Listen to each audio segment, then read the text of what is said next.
प्रधानमंत्री ओडिशा गस्त पाई प्रस्तुति बैठक प्रस्तुति समीक्षा कले मुख्यमंत्री मोहन माझी लोकसेवा भवन में अनुष्ठित होता समीक्षा बैठक सुरक्षा व्यवस्था सभास्थली प्रस्तुति जनसाधारण सहभागिता आदि प्रसंगर समीक्षा करुछंती मुख्यमंत्री कार्यक्रम सफल आयोजन पर सचिव मान निर्देश देते बैठक में विभिन्न विभाग मंत्री मुख्यमंत्री परामर्शदाता मुख्य शासन सचिव मनोज आहूजा उन्नयन कमिशनर अनुगर्ग गृह विभाग अतिरिक्त मुख्य शासन सचिव सत्यव्रत साहू पुलिस महानिर्देशक वाईवी खुरानिया प्रमुख जोगदे आसंता 27 रे ओडिशा आसुछंती प्रधानमंत्री नरेंद्र मोदी ब्रह्मपुर में सेवा पर्व कार्यक्रम में जोगदेवे ओडिशा रे सेवा पर्व कार्यक्रम को स्मरणीय करा जिवो बोली कहिसंती मुख्यमंत्री।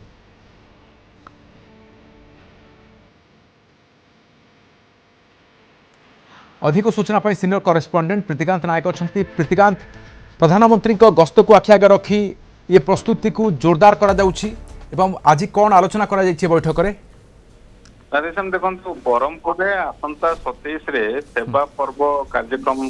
करा जाउछि एथरे प्राइम मिनिस्टर नरेंद्र मोदी जोगदेवार कार्यक्रम रही तेणु ता पूर्व आज निजे मुख्यमंत्री समीक्षा करथिले जो प्रस्तुति चली से प्रस्तुति उपरे समीक्षा करछंती। जदि आपण देखिबे 27 तारिख दिन प्राइम मिनिस्टर नरेंद्र मोदी ब्रह्मपुर गस्तरे आसुछंती सेवा पर्व कार्यक्रम रे जोग देबे तांकर गस्त को दृष्टि रखिकी जो आज बैठक होता है बैठक रे विभिन्न विभाग मंत्री माने उपस्थित थे ता सहित विभिन्न विभाग सचिव मुख्य शासन सचिव एम समस्ते उपस्थित थे। 27 तारिख दिन 11टा बेले ब्रह्मपुर ठारे जो जातीय स्तरीय सेवा पर्व कार्यक्रम होउची सेठी प्राइम मिनिस्टर नरेंद्र मोदी पहुंचबे तेणु से दिन विभिन्न प्रकल्पर उद्घाटन सहित विभिन्न योजना बा नूतन कार्यक्रम देशवासी प्राइम मिनिस्टर नरेंद्र मोदी उत्सव करेंगे तेणु आज जो बैठक होता मुख्यतः सेठी सुरक्षा व्यवस्था जो आसवे पब्लिक आसवे से बसवा व्यवस्था ता सहित जो आसवा प्राइम मिनिस्टर आसवा जीवा से जो व्यवस्था रहा कथा सभास्थल प्रस्तुति ता सहित पानी विद्युत स्थानीय प्रशासन केमिति समन्वय रहिबो ता ऊपर आज फोकस करा जायतिला। मुख्यतः जदि आपण देखिबे प्राइम मिनिस्टर जो सेवा पर्व कार्यक्रम में जोग देबे देशर जो 8टी आईआईटी रो कैपेसिटी एक्सपेंशन भितर मध्य से दिन घोषणा करिवे प्राइम मिनिस्टर नरेंद्र मोदी ता सहित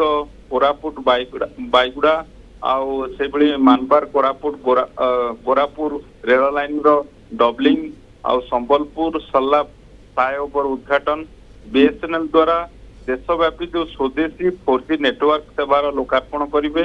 एमकेसीजी और भीमसार मेडिकल कॉलेज को विश्वस्तरीय सुपर स्पेशलिटी घोषणा करेंगे एभली अनेक कार्यक्रम रही जो 27 तारिख दिन प्राइम मिनिस्टर नरेंद्र मोदी से दिन देशवासी उत्सर्ग करेंगे सहित जो अंत्योदय गृह योजना 50,000 हिताधिकारी को सहायता प्रदान करेंगे। तो मुख्यमंत्री कहते जे यहाँ को स्मरणीय करा सेवा पर्व कार्यक्रम को जेहेतु प्रधानमंत्री मोदी आसुचंती ओडिशा गस्तरे